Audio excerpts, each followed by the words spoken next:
를 예수님의 이름으로 축원합니다. 이 마음으로요, 앞뒤 옆에 계신 분들과 함께 가장 밝은 웃음으로 참 잘 오셨습니다, 큰 은혜 받으시기 바랍니다라고 인사하겠습니다. 참 잘 오셨습니다, 큰 은혜 받으시기 바랍니다. 참 잘 오셨습니다, 큰 은혜 받으시기 바랍니다. 이제 서로를 보시고요, 이쪽은 저쪽을, 저쪽은 이쪽을, 우리 또 영상으로 예배 들으신 분들도 함께 손을 들며 인사하겠습니다. 참 잘 오셨습니다, 큰 은혜 받으시기 바랍니다. 참 잘 오셨습니다, 큰 은혜 받으시기 바랍니다.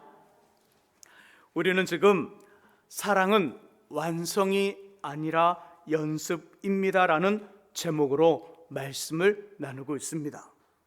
지난 주일까지 사랑의 15가지 모습 중 3가지를 다뤘고요. 오늘은 4번째 이야기입니다. 본문 4절을 다시 한 번 더 읽어보겠습니다. 4절 읽습니다. 사랑은 오래 참고, 사랑은 온유하며 시기하지 아니하며, 사랑은 자랑하지 아니하며 교만하지 아니하며. 아멘. 자, 네 번째 뭘까요? 3가지를 다뤘다고 했잖아요. 그럼 4번째 나오는 거겠죠. 4번째 뭐예요? 자랑하지 않는 거예요. 사랑은 자랑하지 않습니다. 한번 따라해 보죠. 사랑은 자랑하지 않습니다. 대신에 자랑이라는 덩어리가 나를 향하면 사랑의 적이 돼요. 그러니까 자랑이라는 덩어리가 나를 향해 내게서 움직이면 사랑의 적이 되지만, 이것이 상대방을 향해 움직이면 풍성한 사랑의 재료가 됩니다. 그러니까 자랑이라는 것이 나 말고 내 주변 사람들을 향하여 있으면 풍성한 사랑의 재료가 된다는 거죠. 다른 사람을 자랑하는 것 뭐라고 그래요? 칭찬.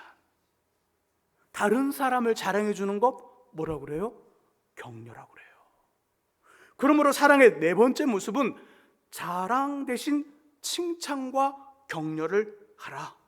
자랑 대신 칭찬과 격려. 그러면 자랑하면 우리 안에 어떤 일이 생길까요? 우리가 사람과 사람을 만나는 관계 속에 살아갑니다. 관계 속에서 자랑은 어떤 역할, 내가 나를 자랑하기 시작하면 관계에 어떤 일들이 생기는가? 크게 이렇게 된다는 거죠. 자랑하면 관계가 깨져요. 관계가 끊어집니다. 보통 자랑하는 사람을 보면 크게 2가지의 반응을 해요. 여러분들은 어느 쪽으로 반응하는지 한번 들어보세요. 자, 별일 아닌데 남편을 자랑하고 아내를 자랑하며 아들과 딸을 자랑하고 새로 산 물건을 자랑해요. 자, 첫 번째 반응은 과격하게 반응해요. 2 반응을 하는데 첫 번째 반응은 과격하게 반응하더라. 자랑하는 사람을 보고 우리 마음속에 이런 마음이 딱 들어요. 아이고, 또 시작이네. 저 찌질이, 못난이, 팔불출. 말은 하지 않지만 우리 마음속에 그 자랑하는 사람을 딱 보고 자랑이 자신을 향해 막 자랑이 드러나고 나타나기 시작하면 우리 마음에 그런 마음이 딱 든다는 거예요. 아이고, 저 팔불출. 그러면서 그 사람의 말을 이쪽 귀에서 어디로 보내버려요? 반대편 귀로 딱 보내서 말을 흘려버립니다. 말만이 아니라 그 사람 자체를 우리 안에서 막아버려요. 당연히 마음과 감정에 그 사람과 공감이 되지 않고요, 교감이 이루어지지 않아요. 과격하게 반응하는 경우. 2번째 반응은요, 위축되는 거예요. 위축. 자랑하는 사람과 그의 말과 행동을 보고 들으면서 우리 자신이 초라해집니다. 첫 번째 반응은 과격하게 반응하는 반면에 2번째 반응은요, 자랑하는 사람 보면서 난 여태까지 뭐 했지? 그러면서 위축되는 거예요. 위축되면서 마음이 얼어붙고 감정이 굳어져 그 사람과 교통하지 않습니다. 여러분들은 2 반응 중 어느 쪽인가요? 이렇게 자랑은 공감을 형성시키지 못해서 관계를 어렵게 만들어요. 그래서 만남을 갖고 나면 자랑한 사람도 말은 많이 한 것 같은데 어느 한쪽이 허전한 거예요. 허전하다. 그리고 그곳에 함께 있었던 사람들도 다음에는 이 사람 만나고 싶지 않는 거예요.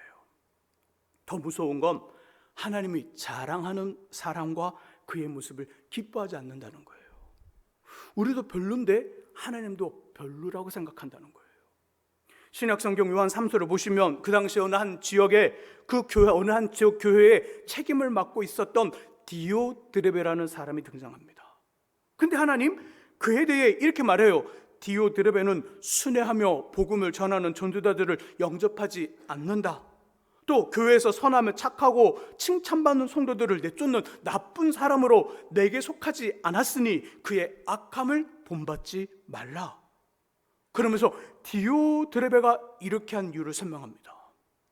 그는 으뜸되기를 좋아하는 사람, 곧 자랑하는 사람으로 누군가가 주변 사람들에게 정말 잘하셨어요, 최고라는 말 듣는 모습 정말 싫어해서 그런 칭찬은 자신만이 들어야 하는 자랑하는 사람이기 때문에 그렇다라고 성경은 말씀해줘요. 이처럼 자랑하는 것 주님 기뻐하지 않습니다. 자랑하는 걸 기뻐하지 않기에 그 모임이 삭막해지는 거예요. 하나님이 좋아하셔야 뭘 주셔요? 은혜를 주셔요. 은혜를 주셔야 사람과 사람이 살아가는 관계 속에 때로는 모두가 부족함이 있잖아요. 부족함을 품고 만나는 거예요. 부부 간에도 부족함이 있습니다. 부모와 자식 간에도 부족함이 있습니다. 또 좋아하는 사람들끼리 어떤 모임, 성교회 구역 안에도 반드시 부족함이 있어요. 교회 안에도 부족함이 있습니다. 저에게도 부족함이 있고 여러분도 부족함이 있어요. 이 부족함을 어떻게 감싸며 살아갈 수 있을까? 여기에 은혜가 있어야 되는 거예요. 하나님의 은혜가 있으면 이 부족함들을 은혜가 윤활유 역할을 해서 삐그덕거리지 않고 끈끈하게 뭉치는데 주님이 고개를 돌려버려요. 왜? 자랑하는 모습, 자랑하는 사람, 자랑하는 모습을 보면서 그의 모습 앞에서 하늘 주님이 고개를 돌리니까 풍요롭지 못한 거예요. 그리고 결국 깨져요. 관계가 지속되지 못합니다. 정리되는 거예요. 그래서 사랑은 자랑하지 않는 거예요. 반대로 칭찬하고 격려하면 어떤 일이 생길까요? 우리 모임 안에, 우리가 살아가는 어떤 공동체 안에 칭찬하고 나를 자랑하는 것이 아니라 상대방을 자랑해줘요. 다른 사람을 자랑해줘요. 칭찬하고 격려하면 어떤 일이 벌어질 거예요? 어떤 일이? 당연히 고래가 춤을 추는 기적이 일어납니다. 칭찬은 고래도 춤추게 하더라. 고래가 춤을 추는 기적이 우리 모임 안에서, 우리 인생 속에서 자랑 대신 칭찬과 격려를 하면 이런 기적이 일어난다는 거예요. 상대성 이론을 발표하며 현대 물리학의 기초를 만들었던 알버트 아인슈타인, 그는 20세기에 태어난 최고 천재 중에 천재예요. 지금도요, 물리학을 공부하려면요, 아인슈타인을 공부해야 돼요. 그리고 일반 사람들은요, 아인슈타인이 말해줬던 물리학의 기초 이해하지 못하고 그냥 생을 마감하는 경우도 아주 많아요. 그만큼 뛰어난 사람이에요. 근데 그의 어떤 학창시절, 중학교, 고등학교 때의 생활기록부 통지표를 보면요, 그렇지 않아요. 거긴 이렇게 써 있어요. 고등학교 담임 선생님 이렇게 써놨습니다. 이 학생은 무슨 공부를 해도, 어떤 공부를 해도 성공할 가능성이 전혀 없습니다. 고등학교 담임 선생님이 아인슈타인을 바라보면서 그 생활 기록부에 이렇게 한 줄을 썼어요. 이 학생은 어떤 무슨 공부를 해도 성공할 가능성이 전혀 없는 아주 낙제생입니다. 이렇게 적혀 있는 거예요. 나름대로 독창적인 어떤 모습을 가지고 최선을 다했던 아인슈타인, 이 생활 기록부에 그렇게 쓰여 있는 걸 보고요, 낙심하고 절망합니다. 어떡하지? 근데 그 옆에 있던 어머니, 이 아인슈타인 어머니가 이런 말을 해요. 아들아, 너는 다른 아이와 다르단다. 넌 다를 뿐이야. 너가 낙제생이 아니라 단지 다르다. 너는 다른 아이와 다르단다. 내가 다른 아이와 같다면, 동일하다면 너는 결코 천재가 될 수 없어 라고 격려하고 도리어 칭찬해줘요. 아인슈타인의 천재성을 못 알아본 담임 선생님의 가혹한 평가는 그의 어머니에 의해 격려로 변했고요, 이 격려에 힘입어 그는 낙담하지 않습니다. 실망하지 않아요. 자기에게 주어진 재능을 발휘할 수 있는 기회를 기다리며 묵묵히 학문에 매진하고요. 자신의 길을 걸어가 끝내 물리학의 아버지, 최고로 존경받는 사람이 되었어요. 칭찬과 격려에는 저와 여러분들이 생각하는 것 이상의 힘과 능력이 있습니다. 왜요? 하나님이 기뻐하시니까. 우리가 누구 형상으로 만들어졌어요? 하나님의 형상으로. 우리가 좀 부족하지만 하나님의 형상으로 만들어졌는데 다른 사람이 자신의 형상으로 만들어진 우리를 바라보고 다른 사람이 칭찬해주고 격려해줘요.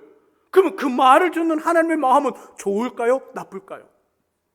예를 들어 우리 아이들을 바라보면서 그래 우리 아이들 좀 부족해요. 부족한데 다른 이웃집 아저씨나 아줌마가 우리 아이를 바라보면서 우리에게 막 칭찬해줘요. 아, 우리 그 집 너도 아들을 보니까, 너도 딸을 보니까 엄마 아빠 닮았는지 너무너무 예의 바르고 너무너무 성실하고 너무너무 깔끔하고 정말 엄마 아빠보다 더 나은 것 같아요. 그럼 기분 좋아요? 나빠요? 우리보다 더 낫대는데 좋잖아요. 왜죠? 칭찬해 주니까. 누구를? 우리 자녀를.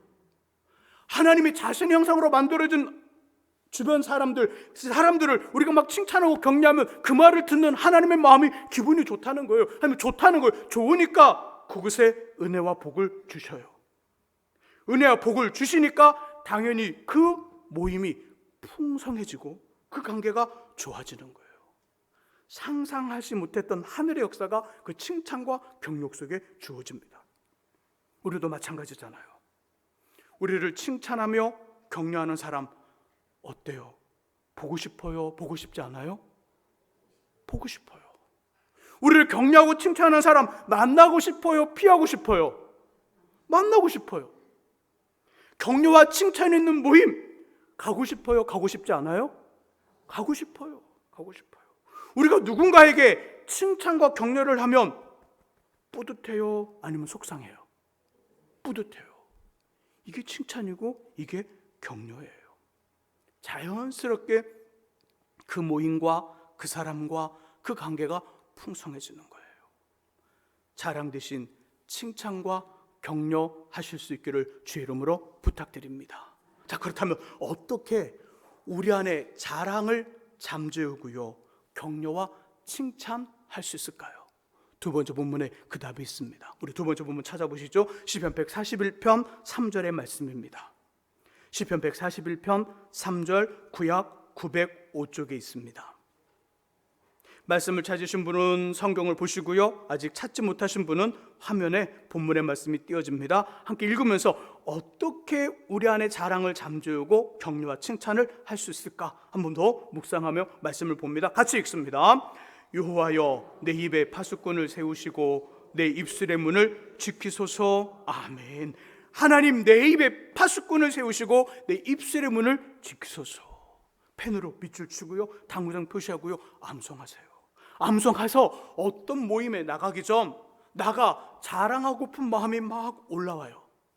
평상시에도 일어났던 유혹이 올 때 이 말씀을 기억하세요. 그리고 얼른 하나님께 하나님 제 마음과 생각과 입술에 파수꾼 보초를 세워 입술의 문, 마음의 문, 그리고 생각의 문을 지켜주십시오.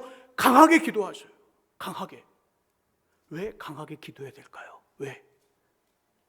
자랑은 심리와 감정과 정서와 반드시 관련이 있어요. 근데 자랑은 이것보다는 습관과 행동과 버릇의 문제이기 때문에 그래요. 자랑하는 사람 계속 자랑할까요? 자랑하지 않을까요? 볼 때마다 계속 자랑해요. 볼 때마다 정말 꿋꿋해. 볼 때마다 자랑해. 나타날 때마다 자랑해. 자랑은요 지금까지 다뤄왔던 어떤 사랑의 여러 가지 모습, 이 여러 가지 모습이 심리와 감정과 정서와 깊은 관련이 있다면 자랑은요 이거 관련이 없는 건 아니지만 이것보다는 습관과 버릇, 행동의 문제이기 때문에 그래요. 그래서 강하게 기도하셔야 돼요. 그러므로 파수꾼을 세우시고 입술의 문을 지키시는 하나님의 힘으로 오늘 만남에서의 주도권은 나 말고 상대방에게 줘야지 결단하셔야 돼요. 어떻게 결단하라고요? 만남의 주도권을 누가 가지라고요? 상대방에게 주세요. 내가 자랑하고픈 이 사람, 내가 칭찬하고 격려하고픈 이 사람에게 그 모임의 주도권을 넘겨주는 거예요. 이걸 결단하셔야 돼요. 만나기 전에 입술의 문을 지켜주소서 파수꾼을 세워서 제 마음속에, 제 생각 속에 그 만남의 주도권을 주리라. 권사님들, 집에서 남편 된 집사님에게 이야기의 주도권을 건네주세요. 왜 아멘을 아무도 안 하세요? 목사는 다 포기해도 그건 못 포기하겠습니다. 제 목에 칼을 들여도 그건 절대 놓을 수가 없습니다. 오늘도 그 주도권을 살아왔는데 어떻게 그걸 놓겠습니까? 놓으셔야 돼요. 놓으셔야 사랑할 수 있어요. 만남의 주도권을 넘겨주셔야 돼요. 만남의 주도권을. 그리고 또 하나 결단하셔야 돼요. 상대방이 10마디 하면 나는 몇 마디만 해야지? 목사님 어떻게 그렇게 해요? 100마디 해야지. 한마디만 해야지. 이렇게 결단하셔야 돼요. 상대방의 주도권을 넘겨줄 거야. 그리고 상대방이 10마디 하면 나는 정말 말 한마디 안 해도 되는데, 말 한마디도 안 해도 되는데, 그래도 한마디는 해야지. 이 사람 나 삐진 줄 아니까 딱 한마디만 해야지. 이렇게 결단하셔야 돼요. 모임의 주도권을 가지고 말을 많이 하면 반드시 하는 거 있어요. 사돈의 팔촌까지 끌어들여 자랑하게 돼 있어요, 사람은. 그렇지 않으면 어떡하라고요? 주님, 내 마음과 생각과 말에 파수꾼 보초를 세워서 문을, 또 입술의 문을 지키시고 마음과 행동의 문을 지켜주옵소서. 그러면 칭찬과 격려할 수 있어요.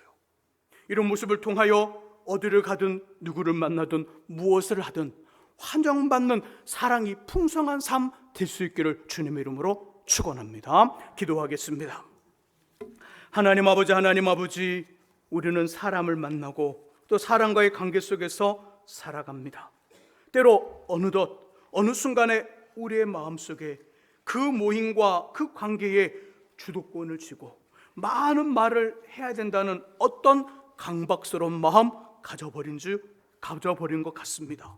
주님, 우리 안에 주님의 파수꾼 보초를 세워주시고 우리 입술과 생각과 행동의 문을 지켜주셔서 아버지 모임과 관계의 주도권을 상대에게 넘겨주고 자랑 대신 칭찬과 격려를 아끼지 않는 말을 또 하나님 아버지께 또 아버지 10마디 하면 한마디만 하겠다는 그 마음으로 사람을 만나는 우리 되게 하여 주옵소서. 예수 그리스도의 이름으로 기도합니다. 아멘. 이제 우리